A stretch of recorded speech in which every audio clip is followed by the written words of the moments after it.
2020, Dieu nous appelle à avancer. C'est le temps d'avancer de Deutéronome chapitre 2, verset 1. Nous voulons rendre grâce à Dieu pour sa bonté et sa fidélité. Cette année ecclésiastique est une occasion que Dieu nous donne pour avancer, progresser dans la mission qu'il nous a confiée. Nous commençons avec un jeûne de 14 jours pour nous rapprocher de Dieu, afin de lui donner, de nous entendre, pour nous rétablir en restaurant notre intimité avec lui et pour accomplir ce pourquoi il nous a choisis. C'est le temps d'avancer. C'est un momentum pour chacun. On doit être en mouvement pour atteindre notre vitesse de croisière, afin de nous donner l'accompli des exploits. Le psaume 60, verset 14, avec Dieu nous ferons des exploits et il écrasera nos ennemis. Cette année, le Seigneur nous ordonne d'avancer, selon Deutéronome chapitre 2, verset 1, où il dit, nous nous tournâmes et nous partîmes pour le désert, par le chemin de la mer Rouge, comme l'Éternel de l'avait ordonné. Et nous suivîmes longtemps les contours de la montagne de Séir. Au verset 2, il va nous dire première direction du nord. Pour atteindre nos objectifs et réaliser la vision. Avant cette instruction, Israël avait été dans l'errance pendant 38 ans. Comme Israël, quelles pourraient être les raisons qui nous maintiennent dans un statu quo et nous empêchent d'avancer? Nous passons souvent généralement aux réclamations et les limites qui sont imposées à nos vies, à la désobéissance qui crée l'errance sous le statu quo, comme le tribut se taise. Et dans le livre de Nombres, chapitre 14, il y a un exemple et quelque chose que Dieu dit au verset, il dit, vous n'entrerez point dans le pays que j'ai juré de vous faire habiter, c'était Caleb et Jephunnée et Josué fils de Nun. La troisième raison, après la désobéissance, c'est la séduction, l'attraction des choses qui nous détournent du chemin de Dieu. 2 Timothée 4, verset 10. Les temps de crise restent les meilleurs moments pour une période de sémence en vue de moissonner des résultats dans le futur. Les bons changements sont faits en temps de crise, quand les choses vont pas. Mais généralement, c'est vrai, je comprends que ceux qui ont dit quand Dieu te parle, il faut écrire. Parce que lorsque tu es devant les circonstances, souvent même tu oublies les promesses de Dieu. Regardez même Jacob. Et Jacob aussi qui dit non, moi je ne veux pas penser. C'est bon comme ça. Ce que j'ai eu, ça va comme ça. Je ne suis pas gourmand. Amen. Souvent, on peut penser que c'est normal. Mais comme on le dit, beaucoup de nous tous, souvent nous ne sommes pas dans notre plein régime. Nous ne sommes pas là où Dieu nous attendait. Souvent, on peut être là, tu peux m'envier, tu peux envier un frère, je peux envier.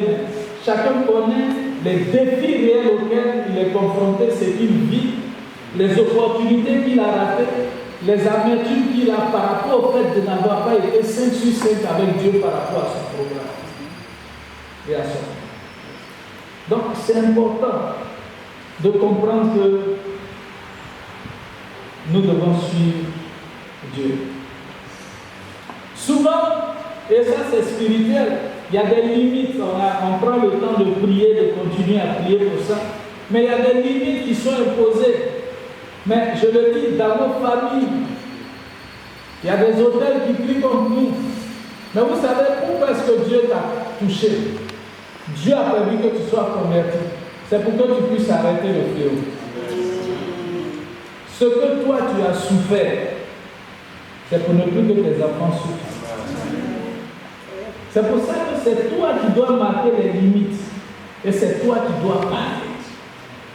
Si les gens avaient parlé sur ta vie, pour dire dans notre famille c'est comme ça, c'est toi qui dois mettre de nouvelles formes. Je vous ai expliqué, si pour toi, souvent à un certain moment en Europe, c'était un peu facile. Quand les gens viennent, souvent même ils n'ont pas, je ne peux pas dire une bonne vie de consécration, mais même quand ils viennent, souvent les choses sont faciles pour eux. Je vais vous donner la raison. C'est parce que leurs parents, leurs grands-parents posaient une fondation. Mais à un certain moment aujourd'hui, les choses deviennent frontières parce qu'ils se sont détournés de ça. Ils ont fait des alliances avec d'autres choses qui sont autres que Dieu. C'est pour ça que c'est difficile pour ces générations. Mais toi, tu es un serviteur de Dieu. Toutes ces souffrances que tu subis, toutes ces frustrations que tu subis, c'est pour ne plus que tes enfants souffrent ça. Jésus a payé une fois pour toutes la dette. Tu n'as plus d'autres dettes à payer. Ce que tu as fait, tu le fais pour tes enfants. Et souvent, c'est important de parler à leur ADN, de parler à leur vie, de parler à leur destinée. Tu es la personne la mieux indiquée pour le faire. Et la personne la mieux indiquée pour dire à ces esprits de limitation que leur contraire est fini. Alléluia. La dernière fois, je causais avec le révérend Jouza. Oui. Et il était en train de nous expliquer, il avait fait un séminaire un peu sur les hôtels. Et puis il a dit un truc au début, c'est vrai, ça nous faisait le dire, non? Il y a ce qu'on appelle les démons vigiles. Et il dit, le démon vigile, c'est un démon qui est dépêché depuis ta famille. Ou bien les hôtels qui ont été établis. Lui, son rôle, c'est de contrôler ta vie. C'est lui qui est comme le chargé d'informations, c'est lui qui donne les renseignements. Quand quelque chose se passe, ou bien même, admettons, quelqu'un te donne l'argent tout de suite, quelqu'un va t'appeler du village, j'ai un problème. Seulement tu te demandes, comment ils ont su? Il dit non, c'est lui qui est chargé, ton protocole, ton garde-corps. C'est lui-là qui donne les informations. Donc il disait qu'à un certain, c'est vrai, au début on a dit aux gens, quand tu veux aller faire action prophétique, tu dois aller prendre le sable. Mais il dit, tu n'es pas obligé de faire ça. Il faut parler directement au démon vigile. C'est lui qui est là pour faire une commission. Il va leur faire la commission pour dire que cet hôtel est détruit. Plus jamais il ne fait partie de ta famille. C'est vrai, il le disait en riant, mais j'ai vu que ce qu'il disait était important. C'est important que nous puissions penser à nos limites. J'ai vu des gens qui n'étaient pas chrétiens, souvent même qui ont brisé des barrières qui étaient imposées non seulement à leur village, mais à leur famille. Mais à la suite de ça, il y a des représailles. Il faut prier pour annuler toutes ces choses. Alléluia. Donc souvent, ces choses-là peuvent agir et puis on dit non, il ne faut pas bouger. Et puis toi-même tu es content parce que tu dis déjà ce que j'ai. C'est comme quelqu'un qui n'avait pas 25 francs. Quand maintenant tu as 100 francs, tu es content. Oh, peut-être que tu devais avoir 1000 francs. Que Dieu ouvre nos yeux dans cette saison pour que nous voyions ce que nous méritons véritablement et appeler cela à entrer dans notre cargaison. Alléluia. Amen. Certains n'aiment pas avancer parce qu'en fait ils sont aussi dans une... C'est la manifestation de la désobéissance, comme ça a été le cas pour le peuple d'Israël. C'est parce qu'ils ont dit, ils ont désobéi à Dieu. Dieu était fâché pour dire non. Dans le livre de Nombres 14, vous allez voir, il dit, quand il a envoyé les espions, 12 ont été influencés par ce qu'ils ont dit. 2 se sont appuyés sur la parole de Dieu. Bien-aimés frères et sœurs, comprendre que si tu veux écouter ce que tu vois, si tu veux écouter ce que tu ressens, c'est ça la réalité. Mais c'est ce que Dieu dit qui est la vérité. Prends position pour la vérité. Et la parole de Dieu va se conformer à ça. Alléluia. Certains sont dans l'immobilisme et manquent de progrès. Tout simplement parce que aussi c'est soit une malédiction, c'est un jugement de Dieu. Et quand c'est comme ça, c'est important que nous puissions prier. Parce qu'en réalité, ce qui s'est passé ici pour Israël, c'était un jugement de Dieu. Il avait dit que Tous ceux qui avaient manifesté cette désobéissance, qui avaient découragé tout le monde, ceux-là n'allaient pas entrer dans le pays. Et Dieu a pris tous ces 38 ans pour qu'ils tournent en rond, qu'ils ne voient pas de progrès évidents, pour que toute cette génération soit décimée. Ils étaient à 1 an, quelques mois, à peu près 8 mois de la terre promise. Dieu leur dit, c'est le temps, c'est la saison. Il y a beaucoup de choses que Dieu t'a donné de voir. Moi, je peux même vous dire, il y a des prières que j'ai faites il y a longtemps. Il n'y a même pas longtemps que j'ai reçu exaucé. Il faut que tu persévères. Rien ne doit te décourager. Il faut persévérer jusqu'à ce que tu obtiennes ce que Dieu a dit qu'il va te faire. Alléluia. En réalité, ceux qui n'aiment pas avancer, qui sont dans le statu quo, sans le vouloir, ils régressent. Pourquoi ils régressent? Parce que le temps passe. Ainsi parle l'Éternel. Oui. Demain à cette heure, on aura une mesure de fleur de farine pour un cycle et 2 mesures d'orge pour un cycle à la porte de Samarie. Oui. L'officier, sur la main duquel s'appuyait le roi, répondit à l'homme de Dieu.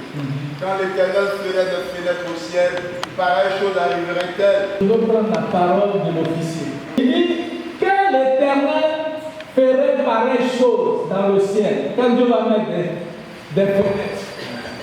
Est-ce que de telles choses vont apparaître?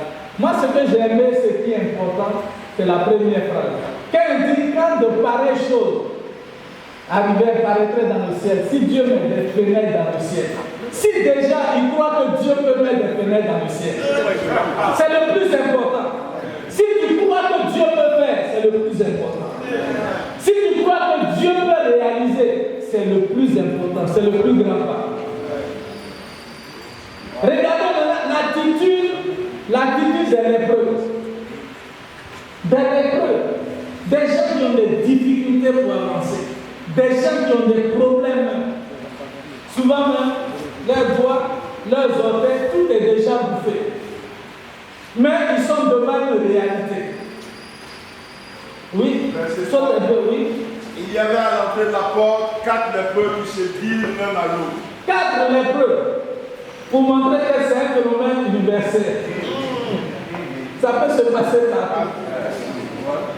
Il y a des gens qui ne pourront pas avancer. Il y a des gens qui auront des situations. Oui, mais 4 lépreux qui continuent. Quoi? Resterons-nous ici jusqu'à ce que nous mourions? Est-ce que notre vie là, ça va se terminer ici? Je sais que chacun de nous s'est posé une question. Quand tu regardes ta vie, est-ce que moi, ma vie là, c'est comme ça va se terminer? Si nous songeons à entrer dans la ville, la famille est dans la ville. Regardez maintenant, eux, ils font ce qui va motiver leur décision, c'est qu'ils font une analyse de la situation. Et cette analyse les oriente à prendre la décision qui convient. Souvent, ce que nous ne faisons pas, c'est qu'on regarde les situations comme ça, on ne fait pas d'analyse. Il dit, oui, je prends. Si nous songeons à entrer dans la ville. Non, reviens un peu en arrière. Quoi? Resterons-nous ici jusqu'à ce que nous mourions? Est-ce que nous, on va rester ici jusqu'à ce que la mort nous trouve ici? La mort va nous chercher déjà. Ici, on n'est pas parti. On va être là et puis on va lui donner l'occasion de venir simplement trouver même ça, se fatiguer. Si nous songeons à entrer dans la ville, la famille est dans la ville. Si on va en ville, déjà nous sommes dans la famille, mais la famille est là-bas. Et nous y mourrons. On va mourir là-bas. Et si nous restons ici, nous mourrons également. Si nous restons ici, on va mourir également. Regardez. Il dit, on est ici, il n'y a rien à manger. Le seul point que nous voyons où il peut avoir espoir, où nos regards nous orientent, où peut-être nous voyons que c'est un peu bon. Mais si on va là-bas, il n'y a rien là-bas. Là où nos yeux nous poussent, là où nos yeux disent que vraiment si j'étais là, ça peut aller, il n'y a rien là-bas. Là où il y a quelque chose, c'est là où ça fait peur. Là où personne ne peut aller, ceux même de la vie ne peuvent pas aller là-bas.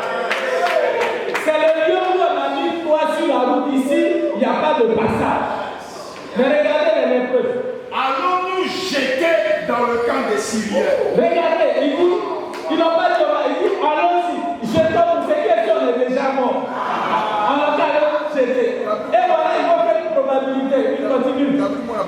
allons-nous jeter dans le camp des Syriens? Alors si on va se jeter là-bas, S'ils nous laissent vivre, nous vivrons. Et si nous font mourir, nous mourrons.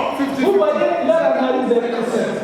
Ils savent que la mort est déjà là. Ils ne bougent pas, ils vont mourir. Ils vont ici, ils vont mourir. La seule opportunité qui fait peur, où on ne peut pas aller, c'est le camp des Syriens. C'est là où il dit, mais alors je vais se jeter. S'ils veulent nous tuer, ils n'ont qu'à nous tuer parce que finalement, on va mourir. Mais il y a un autre cas, c'est un gars là-bas. Si vous laissez vivre, ils ne vous tuent pas, ça, quelque chose de nouveau va se passer. C'est ça prendre le risque. C'est ça faire quelque chose. Souvent, on a besoin d'entrer dans ça. Et c'est ce dans quoi Dieu veut que nous puissions entrer. C'est vrai, je n'ai pas tous les mots pour te booster, mais je veux que tu te mettes devant ta destinée. Tu parles à ce Dieu qui t'a parlé, qui t'a arraché même à ta famille, qui t'a arraché à tes études, qui t'a arraché à ce que tu faisais. Tu es comme les lépreux. Est-ce que je vais laisser cette situation être comme ça, contempler ça? Quand je vois ici, il n'y a pas route. Mais là où il y a route, c'est un point dangereux. Là où il y a route, c'est là où l'enfant va te dire il faut aller, tu dis non, je ne peux pas aller. Là où il y a route, c'est un chemin qui n'est même pas encore balayé. Là où il y a route, ça montre que peut-être même tu dois commencer à nouveau. Mais c'est là-bas où Dieu veut t'envoyer. Mais c'est là où c'est dur pour toi. Parce que quand tu regardes, c'est un point dangereux. Mais je vous dis, souvent les points dangereux sont les points qui apportent le vent. Regardez-le prophétiquement. Il y a des paroles qui avaient été annoncées. Les gens n'étaient pas au courant de ça. Est-ce que les lépreux étaient là? Élisée a parlé et la parole prend effet. Les gens même de la Bible, ils ne savaient pas. Mais la famille des lépreux, des gens qui sont diminués, des gens même qui sont, comme on appelle, à la marge, qui sont entrés dans la promesse. Ne regarde pas souvent ta position, ne regarde pas ton niveau. Dieu te présente les choses. Et les regarde Dieu. Et Dieu va te donner d'entrer dans le pays. Alléluia. Alléluia. Tu as les capacités d'avancer. Et quand on dit ici te donner la capacité d'avancer, souvent ça va te demander de te lever, ça va te demander de prier, ça va te demander de faire ceci ou cela. Mais Dieu est fidèle. Rapidement, comment avancer? Premièrement, en comptant sur Dieu et ses promesses. Quelles sont les promesses que Dieu t'a données? Il faut compter sur ça. Deuxièmement, en écoutant Dieu et en suivant ses instructions. Genèse chapitre 26, verset 2. Le Seigneur a dit à Isaac, vous voyez, Isaac était dans une situation, l'environnement était tellement hostile. L'habitude, comme on appelle ça, l'histoire a démontré que quand il y a famine, il n'y a rien. Mais c'est quand il y avait famine, Dieu lui dit qu'il faut rester. C'est pour ça que souvent c'est important d'écouter Dieu. Les circonstances ne traduisent pas toujours parfaitement la réalité de Dieu. Car en plus de ce qu'on voit, on peut avoir la caution de Dieu, c'est le plus important. Le mot de Dieu. Dieu lui a dit, ne pars pas, reste, et il est resté. Il a écouté Dieu et il a suivi les instructions. Job 22, 22. Troisièmement, en ayant l'objectif en vue, où Dieu veut t'amener. À cause de cet objectif, tu ne te laisses pas fléchir. Tu vas jusqu'au bout. Si tu n'oublies pas le passé va gouverner ton présent et influencer ton futur. Parce qu'en réalité, notre passé, la seule chose qui peut être réalisante dans notre passé, peut-être c'est quelques petits exploits qu'on a eu. Mais notre passé va vous révéler ce que les gens ont fait contre vous. Ce que votre famille a fait contre vous. Il n'y a rien de bon dans notre passé. C'est pour ça que Jésus a pris soin de régler les affaires de notre passé. Oublions notre passé. C'est dit aujourd'hui, Jésus a réglé le problème de ton passé. Et quand vous voyez les fêtes en Israël, ces fêtes-là et ces 3 fêtes solennelles-là, avait pour but de régler le passé, le présent et le futur. C'est des fêtes qui s'adressaient à ça. La fête de Pâques, régler notre passé, notre condamnation, notre sort. Il y avait 3 occasions solennelles. Oubliant le passé. Il dit le présent, c'est là où j'ai l'opportunité. Toutes mes facultés sont en place. Je me mets en action. Je ne suis pas dans le statu quo. Il dit je cours. Je me projette d'abord en avant. Je me fixe où je vais. Je me projette. Et le présent, je fais ce que je dois faire. Soyons dans cette disposition d'esprit. Que le Seigneur nous aide. Il veut encourager chacun dans une nouvelle dynamique. Celle qui nous donne de sortir de notre statu quo pour embrasser notre destinée avec sérénité, engagement, nonobstant les difficultés et obstacles. Que Dieu nous fasse grâce de faire montre de détermination comme Paul et de courage comme Caleb. Amen. Je voulais terminer par une pensée. Sortir du statu quo, c'est l'appel de ta destinée. Ta destinée m'a toujours crié à toi. Pour te dire, là où tu t'es reposé, là où tu es là, c'est pas là. Sortir du statu quo est l'appel de ta destinée. Le rayonnement de ton futur dépend de ton action face au statu quo. Que le Seigneur nous bénisse. Seigneur, je veux te dire merci pour ta grâce. Merci Père éternel, notre Dieu, pour le pardon. Merci pour le poids. Merci parce qu'il est fonction de là où tu veux nous envoyer. Seigneur, je veux prier, Père. Tes serviteurs que voici, chacun à part, tu connais chacun personnellement. Et Seigneur, nous sommes prêts à embarquer dans ta barque, embarquer dans ton programme, Seigneur notre Dieu. Merci de les commissionner. Merci pour cette charge. Merci pour ton esprit. Merci pour ce pardon. Merci pour la puissance de Dieu déployée. Merci pour les nouvelles choses que nous allons voir dans leur ministère. Béni soit ton nom, parce que tu es fidèle. Tu marcheras au-devant de nous, nous marcherons dans tes pas. Que l'honneur, la gloire soit à toi au nom de Jésus. Amen.